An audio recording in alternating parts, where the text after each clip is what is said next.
Okay, I'll just show you how to pair a mobile to the Bluetooth audio system in this 2017 Skoda Fabia. So from any screen, what we do, if we go to phone, click phone, please find Skoda BT0430 on the mobile phone. Find mobile phone. So we click find mobile phone, we go over to settings, we go over to, where's it gone? Bluetooth, and then watch out at the bottom. It's spinning here, so it's looking for it. That's searching for a device.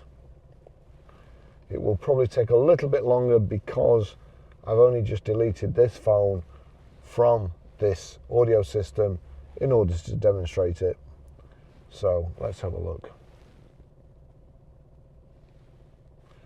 Barry's iPhone 15 Pro, that's what we want. Click on that. Bluetooth pairing request, does it match? Yes, it does. It's hardly likely to go to anything else, so yes.